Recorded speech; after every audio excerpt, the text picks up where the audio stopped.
Olá, graça e paz, paz e prosperidade. Bendito é o nome do nosso Senhor que nos traz aqui, do nosso Deus poderoso que nos traz aqui mais uma vez para refletirmos sobre a sua palavra, sobre os seus propósitos, né? Quando nós descobrimos o propósito de Deus na nossa vida, ele nos leva para um futuro poderoso, para um futuro glorioso, né? E hoje eu quero refletir aqui com você, em rápidas palavras, em poucos minutos, numa passagem que talvez dos profetas menores, talvez junto com Joel e outros profetas, seja uma das passagens mais conhecidas e cantadas, né? E que é do profeta Abacuque, né? O profeta Abacuque, ele tem uma característica muito interessante. O profeta Abacuque, ele é um poeta, né? Ele é um músico, ele é um cara que ele traz as revelações de Deus, e ele traz assim no sentido bem poético. Então é muito gostoso ler o livro do profeta Abacuque, que também é muito pequenininho, né? São apenas 3 capítulos, mas são poderosíssimos. Mas tem uma oração que ele faz no capítulo 3, no verso 17, que ela é marcante para a nossa vida. É marcante para a nossa vida. É poderoso o que o profeta Abacuque fala aqui no capítulo 17, no capítulo 3, no verso 17, que eu quero ler com você. Porquanto, ainda que a figueira não floresça, nem haja fruto na vide, o produto da oliveira minta, e os campos não produzam mantimentos, as ovelhas da malhada sejam arrebatadas, e nos currais não haja vaca, ele diz assim: todavia eu me alegrarei no Senhor e exultarei no Deus da minha salvação. Isso é muito poderoso. É muito gostoso você ouvir isso da parte desse profeta, porque as coisas nunca foram, não foram o tempo todo dessa forma na vida desse profeta. Não. Quando você abre o livro do profeta Abacuque, ele começa dizendo assim: até quando, Senhor, clamarei eu e tu não me escutarás? Gritarei violência e não nos salvarás. Olha só. Então ele começa dizendo assim: Senhor, olha, eu estou cheio de dúvidas, eu estou cheio de desesperança, eu tô querendo saber até quando que a gente vai viver nessa luta, que a gente vai viver nessa batalha, e que a gente não vai ver as suas mãos estendidas sobre as nossas vidas, nos livrando, mudando a nossa trajetória, o Senhor nos levando por um futuro glorioso. Não entendemos ainda o teu propósito nas nossas vidas. Então, o profeta Abacuque, ele está cheio ali de indagações diante de Deus. Então ele começa fazendo uma pergunta: até quando, Senhor? Até quando isso vai acontecer? E muitas vezes isso acontece na nossa vida, não é verdade? Quantas vezes nós ficamos perguntando: Deus, mas até quando eu vou ter que suportar tudo isso? Mas até quando eu vou ter que viver nessa condição? Até quando eu vou ter que viver nesse propósito, dessa forma, desse jeito, né? Mas no decorrer do livro você vai vendo que o profeta vai entendendo que em tudo Deus tem um propósito, né? Como a Bíblia diz que todas as coisas contribuem para o bem daqueles que amam a Deus e a sua justiça. Então, Abacuque, ele vai entendendo que tudo isso tem um propósito na mão de Deus, que Deus está lapidando, que Deus está ensinando, que Deus está se revelando, porque muitas vezes Deus se revela no meio da tempestade. Deus muitas vezes se revela a nós no meio das nossas adversidades, quando nós estamos enfrentando os nossos maiores os nossos maiores gigantes, são quando Deus se revela a nós daquela forma, porque Deus tem um propósito naquelas coisas. Não é que Deus, eu ouço algumas pessoas dizendo assim: Deus tirou, Deus matou, Deus fez isso porque Deus tinha um propósito. Não, não é isso. Não é que Deus quer o mal Deus faz o mal porque ele tem um propósito na sua vida. Não, não é isso. É que ele diz que quando você reler aquilo que aconteceu na sua vida, aquilo que quando você reler aquilo, você vai entender que aquilo acabou te levando para um outro caminho. Aquilo acabou te ensinando alguma coisa, aquilo acabou te mostrando alguma coisa. Não é que Deus fez para te mostrar. Não, não é isso, né? Eu vejo gente falando assim: Deus matou fulano para poder me levar para os seus caminhos. Não, eu não acredito nisso. Me perdoe, mas eu não acredito nisso. Eu acredito sim. Aconteceu alguma coisa ruim, aconteceu alguma coisa não agradável ao coração. Uma pessoa talvez faleceu, perdeu a vida, aconteceu uma catástrofe, uma desgraça, e aí, através daquele acontecimento, eu releio a minha trajetória, eu releio o propósito de Deus na minha vida, e eu entendo que, de alguma forma, aquilo vai me levar a um outro caminho, e provavelmente um caminho melhor, porque é o caminho que Deus quer nos levar. Então, quando eu vejo aqui o profeta Abacuque, eu vejo isso. O profeta, no caminhar, ele vai entendendo, né, que mesmo aquelas coisas difíceis que estão acontecendo, aquelas lutas pela qual eles estão passando, o sofrimento que eles estão vivendo, as perseguições, né, as destruições, as tristezas, tudo que eles estão passando. Então é um momento de reler o propósito, né? Dar uma olhada para ver se a culpa é de Deus ou se a culpa é do povo que acabou se desviando, acabou errando o caminho, indo para um outro caminho diferente daquilo que Deus quer para a sua vida. Então, o que acontece? Quando chega aqui no capítulo 3, ele faz essa oração poderosa. E nesse verso 17, ele se declara. Ele declara que ele vai lutar contra as adversidades, para que ele não seja engolido pelas adversidades. Ele vai olhar e vai dizer assim: olha, eu não vou ser engolido pelas circunstâncias. Eu não vou ser engolido por aquilo que meus olhos estão enxergando. Eu não vou viver a circunstância e me lamentar. Eu vou correr atrás para mudar essa circunstância. Eu não vou ser circunstancial. Eu vou ser circunstanciável. Tipo, eu vou produzir, eu vou criar uma circunstância melhor, mesmo em meio à tempestade, mesmo em meio às adversidades, mesmo em meio às lutas. Então ele diz assim: mesmo que o gigante se levante, eu não vou fugir dele. Eu vou usar esse gigante para glorificar o nome do Senhor, para exaltar o nome do Senhor, e com isso eu tenho certeza que Deus vai cuidar de mim, vai me levar a um caminho, a um lugar que Ele quer me colocar. Então é isso que acontece. Então ele olha assim, ele diz assim: porquanto que a figueira não floresça, não tem problema.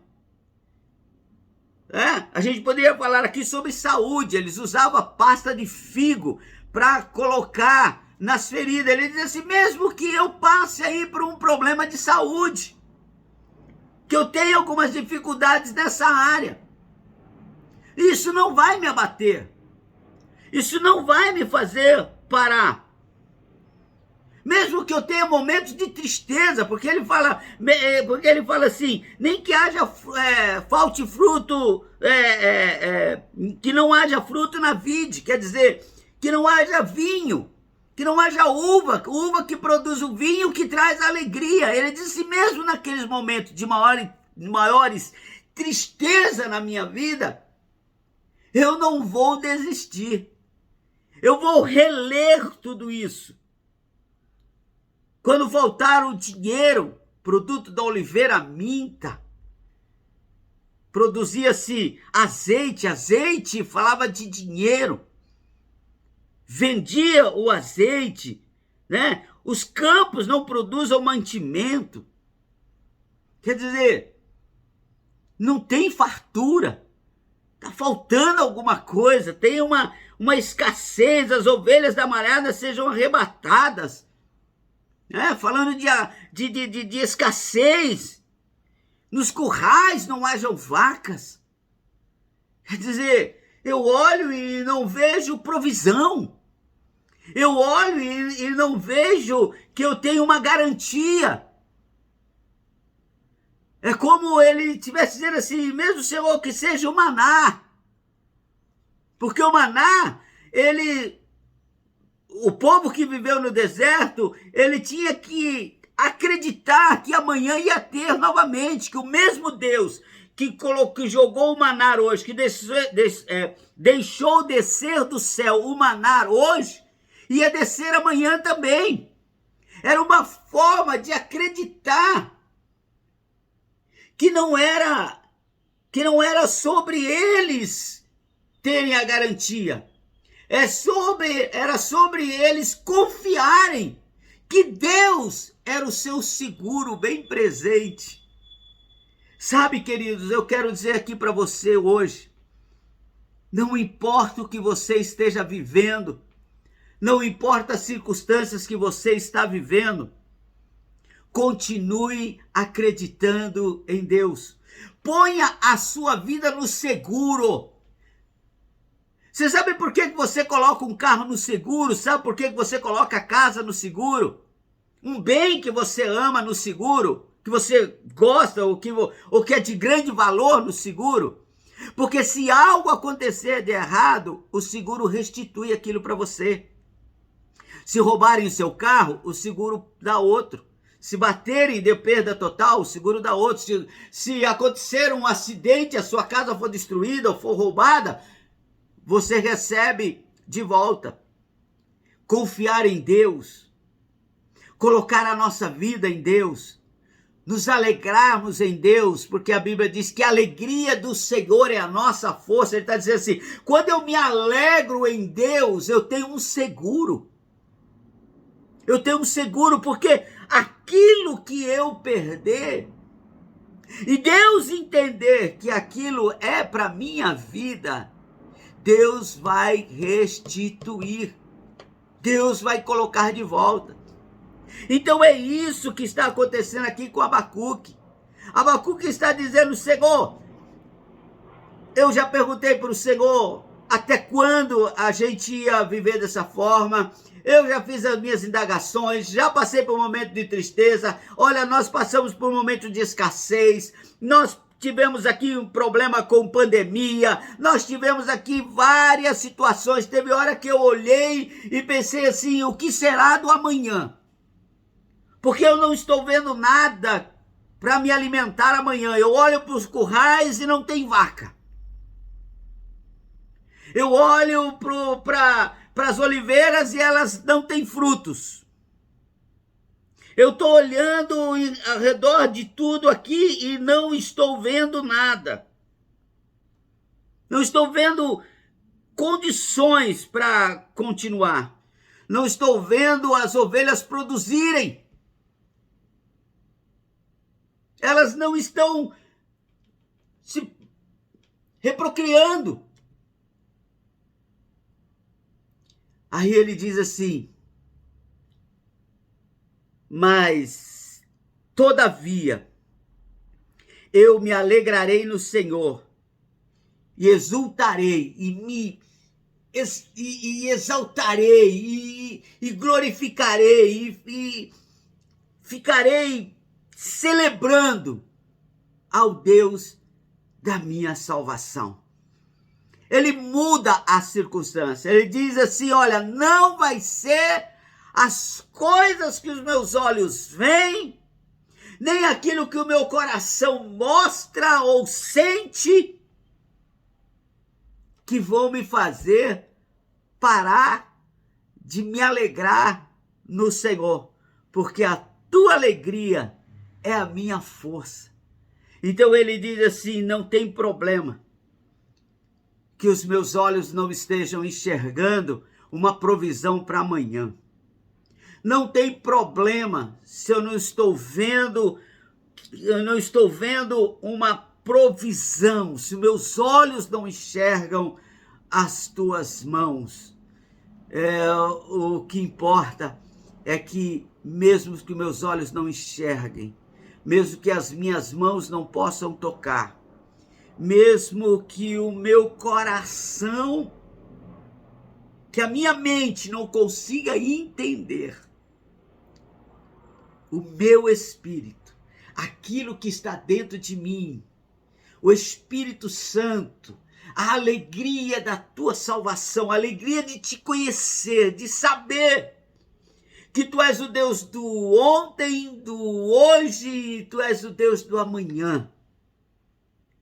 Só o fato de eu saber que quando nós estamos com o Senhor, o final das coisas são melhores e maiores do que o começo, eu vou continuar me alegrando no Senhor. Eu vou continuar confiando que se hoje veio o maná do céu, amanhã virá também.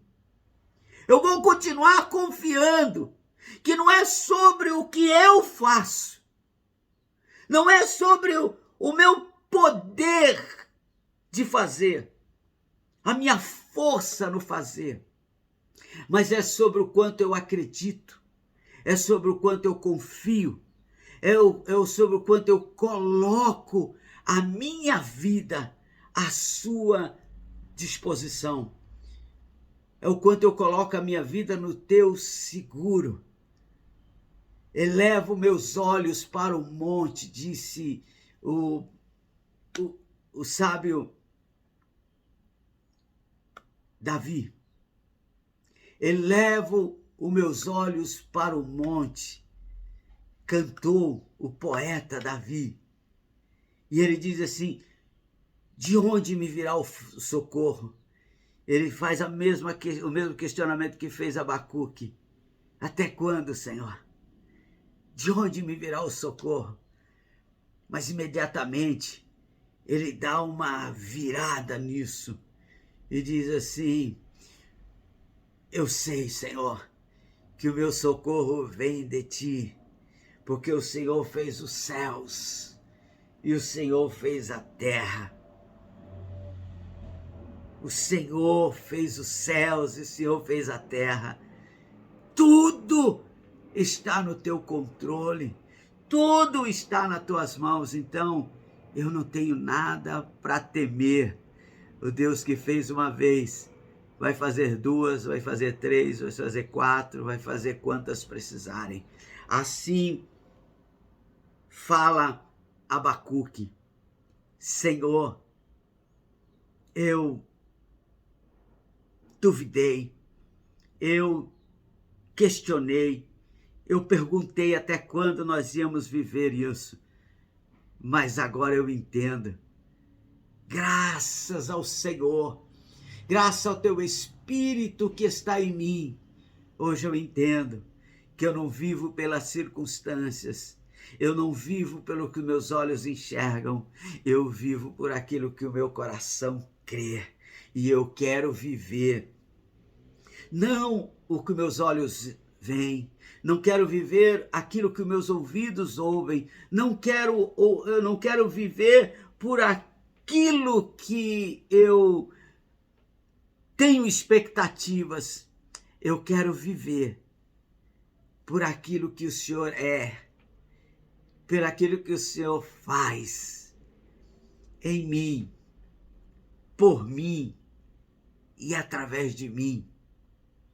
Eu quero viver, Senhor, a tua presença, eu quero viver em intimidade com o Senhor, em todo tempo, em todo lugar e em todas as circunstâncias.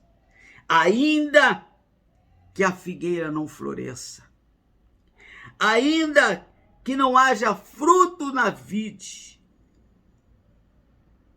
que o produto da oliveira não dê os seus frutos, os campos não produzam mantimento, as ovelhas da malhada sejam arrebatadas, e nos currais não hajam vacas. Todavia, eu me alegrarei no Senhor, e exultarei no Deus da minha salvação.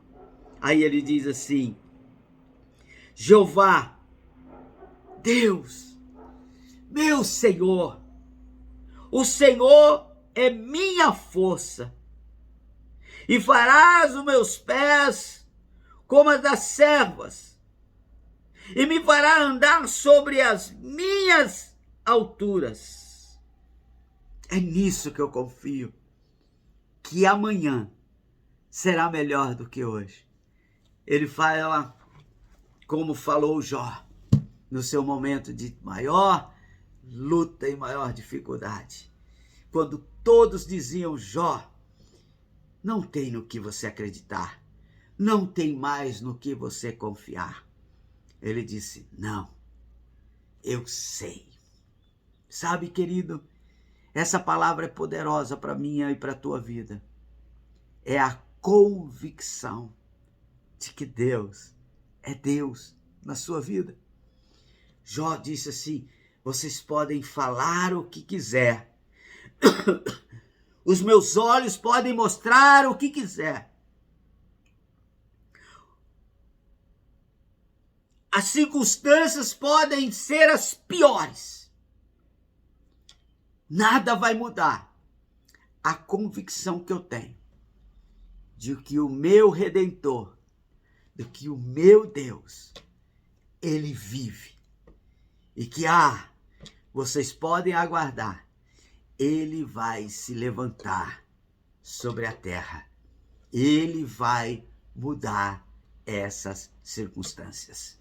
Eu não vivo segundo o que meus olhos enxergam. Eu não vivo segundo as circunstâncias que eu estou vivendo. Eu vivo já naquilo que Deus me prometeu, naquilo que Deus tem para mim. Eu vivo o que eu sou em Deus, e não aquilo que falam, ou que pensam, ou que os meus olhos enxergam. Amém? Então fique com essa palavra. Que Deus abençoe sua vida poderosamente. Lembre-se disso, na hora das maiores dificuldades que você passar. Lembre-se, Deus está contigo. Deus é com você. Alegre-se no Senhor, no Deus da sua salvação, pois a alegria do Senhor será a tua força. Deus abençoe você. Um beijo no seu coração e até mais.